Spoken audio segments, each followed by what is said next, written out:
सोचिए, एक ऐसा बादशाह जिसने मुगल साम्राज्य को इतिहास में सबसे बड़ा बनाया और फिर वही इंसान उसकी तबाही का सबसे बड़ा कारण भी बन गया। ये कहानी है औरंगजेब की, मुगल सल्तनत के सबसे ताकतवर और हाँ, सबसे ज्यादा विवादित सम्राट की, जिसके साम्राज्य का उदय और पतन दोनों उसी के हाथों लिखा गया।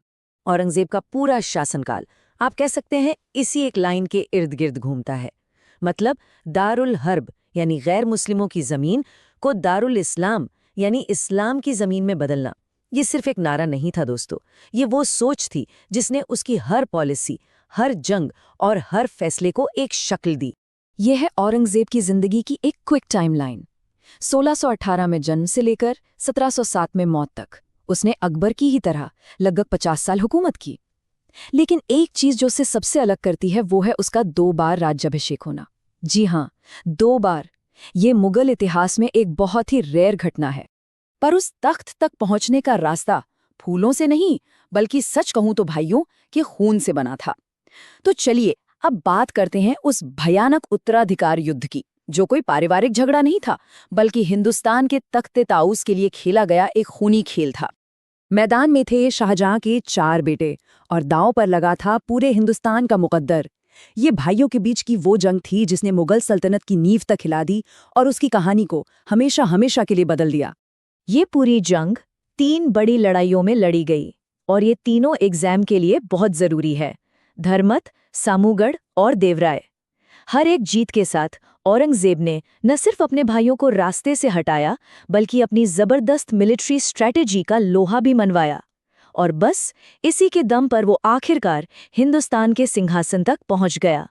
तो तख्त पर बैठने के बाद औरंगजेब ने आखिर कैसा साम्राज्य बनाया?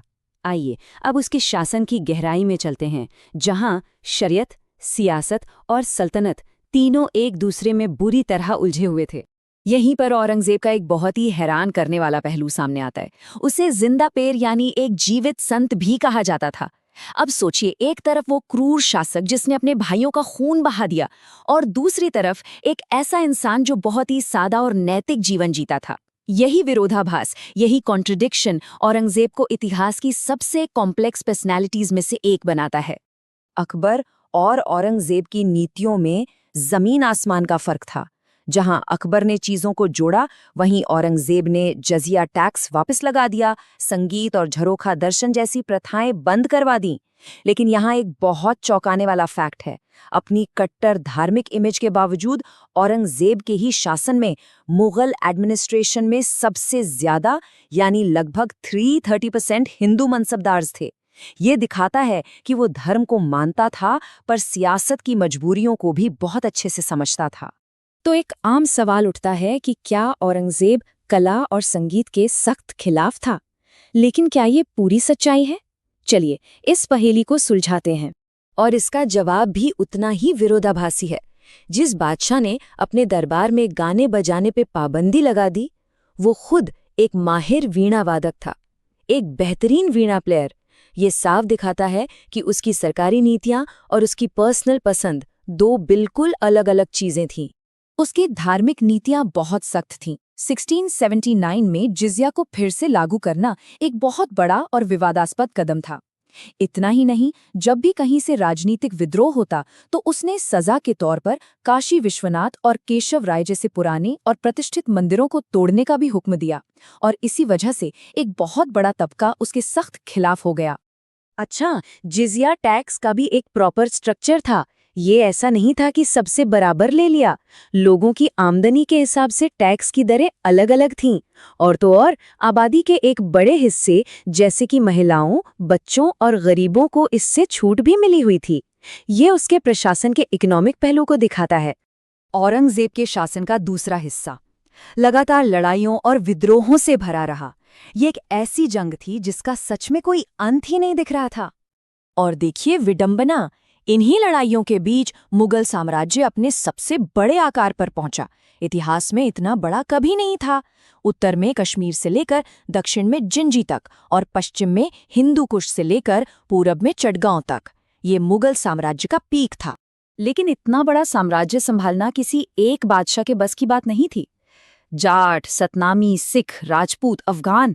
जल्द ही साम्राज्य के हर कोने से विद्रोह की चिंगारियां उठने लगीं और इन बगावतों ने धीरे धीरे मुगल सल्तनत की जड़ों को खोखला करना शुरू कर दिया। और इन सभी विद्रोहों में जो सबसे विनाशकारी साबित हुआ वो था दक्कन का युद्ध। ये 25 साल लंबी जंग औरंगजेब का जुनून बन गई और उसकी सल्तनत का नासूर।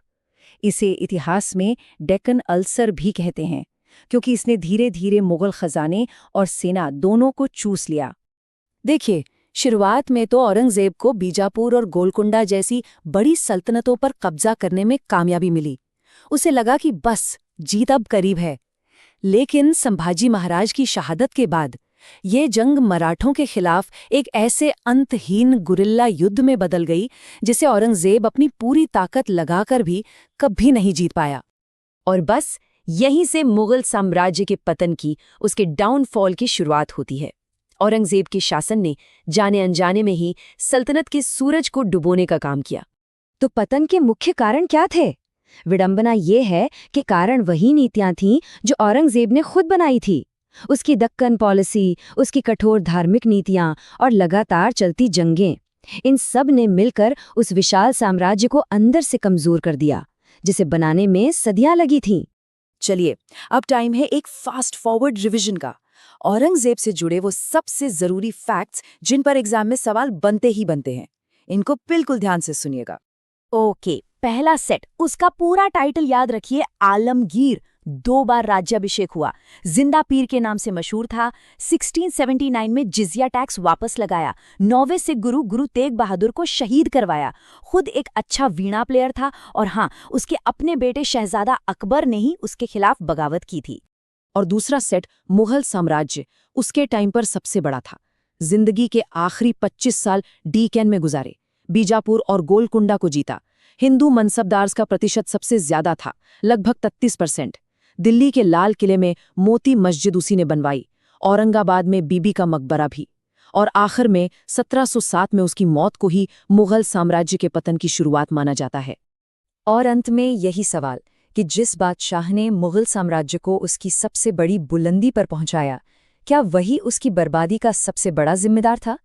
ये औरंगजेब की विरासत का सबसे बड़ा और सबसे मुश्किल सवाल है। इतिहास ऐसे ही दिलचस्प सवालों और विरोधाभासों से भरा है। अगर आप ऐसे ही और टॉपिक्स को एग्जाम के पॉइंट ऑफ व्यू से समझना चाहते हैं तो रॉ रिवीजन को लाइक, शेयर और सब्सक्राइब करना न भूलें।